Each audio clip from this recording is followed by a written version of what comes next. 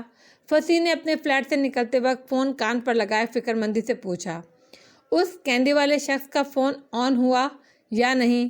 میں تمہاری طرف آ رہا ہوں، تم اس نمبر کو نظر میں رکھو۔ اور پھر فون بند کر کے کار کی طرف بڑھ گیا۔ کینڈی کی پہاڑیوں کے بیچ سڑک کنارے بنے کافی شاپ کے اندر کا ماحول نرم گرم سا تھا۔ کچن میں سادی ایپرن پہنے کھڑا برتن ترتیب سے رکھ رہا تھا۔ اس نے اپنی ٹرک کو مزید سحر انگیز بنانے کے لیے خاص برتن بھی منگوائے تھے۔ خود باہر جانے کی غلطی وہ نہیں کر رہا تھا۔ اگر وہ کسی اسٹریٹ کیمپ کی زد میں آ گیا تو وہ لوگ اسے ڈھونڈ لیں گے، وہ جانتا تھا۔ کام ختم کر کے وہ کونے میں آیا اور کامنی کا لیپ ٹاپ کھولا اور اسٹول پر بیٹھ گیا۔ کی بورڈ پر دونوں ہاتھ رکھے وہ Facebook account log in کرنے لگا۔ پھر آنکھیں حیرت سے سکیڑیں۔ پاس ورڈ نہیں لگ رہا تھا۔ اس کے ذہن میں کلک سا ہوا۔ پھرتی سے اس نے فیس بک بند کیا اور کمپیوٹر آف کر دیا۔ اسے مزید امی کے اکاؤنٹ کو نہیں کھولنا تھا۔ کسی کو پتہ چل گیا تھا کہ وہ اکاؤنٹ کھول رہا ہے اور یقیناً اس کے لیے کوئی جال بچھا کر رکھا گیا ہوگا۔ ہو سکتا ہے وہ حنین ہو، مگر وہ خطرہ نہیں مول لے سکتا تھا۔ واپس کولمبو میں آؤ تو کمپیوٹر اسکرین کے سامنے بیٹھے کھٹاکھٹ ٹائپ کرتے شخص نے نفی میں سر ہلایا۔ وہ نمبر ابھی تک آن نہیں ہوا۔ وہ چیئر کے پیچھے آ کھڑا ہوا اور سوچتی نظروں سے اسکرین کو دیکھا۔ کیا آف نمبر کو ٹریس نہیں کیا جا سکتا؟ نہیں، جب تک وہ نمبر آن نہیں ہوگا ہم اس کو ٹریس نہیں کر سکتے۔ اب مڑ کر سوالیہ نظروں سے اس کا چہرہ دیکھا۔ وہ کچھ سوچ رہا تھا۔ وہ کینڈی میں ہے، مجھے اس کا یقین ہے۔ ایسا کرو، اس نمبر کو ابھی چھوڑو، تم ایک اور کام کرو۔ وہ آگے پیچھے ٹہلتے ہوئے سوچ رہا تھا، کیا کروں؟ اتنے بڑے کینڈی میں ایک شخص کو ڈھونڈنا ناممکن ہے۔ ڈارک نیٹ پر اس کا پوسٹر دیکھا ہے تم نے؟ اس پر موجود انعامی رقم کا نصف دوں گا اگر ہم نے اسے پکڑ لیا تو۔ مجھے یقین نہیں ہے تم اس کو ڈھونڈ کر اسے گولی مار دو گے، مجھے معلوم ہے۔ کمپیوٹر اسکرین کی طرف واپس گھومتے اس نے خفگی سے کہا تھا، اب بتاؤ کیسے ڈھونڈیں گے ہم اسے؟ وہ سوچتے ہوئے بولنے لگا، وہ کہیں کسی محفوظ جگہ پر ہوگا، خود کو محفوظ سمجھتا ہوگا ادھر، اسی لیے باہر نہیں نکل رہا۔ ہم اسے باہر نکالیں گے، مگر کیسے؟ اس نے چونک کر مڑ کر دیکھا۔ میرے اور تمہارے برعکس وہ ایک اچھا انسان ہے، رحم دل اور مہربان۔ ہم اس کی رحم دلی کو اس کے خلاف استعمال کریں گے۔ اگر وہ کچھ ایسا سنے جو اس کے مہربان دل کو دہلا دے تو وہ باہر نکل آئے گا اور میں اسے جالوں گا، یعنی کہ ہم اس کے لیے جال بچھائیں گے۔ گڈ، لیکن ایسا کیا ہو سکتا ہے جسے سن کر وہ باہر نکل آئے؟ اور مڑ کر دوبارہ اسکرین کو مایوسی سے دیکھا۔ وہ نمبر ابھی تک آن نہیں ہوا۔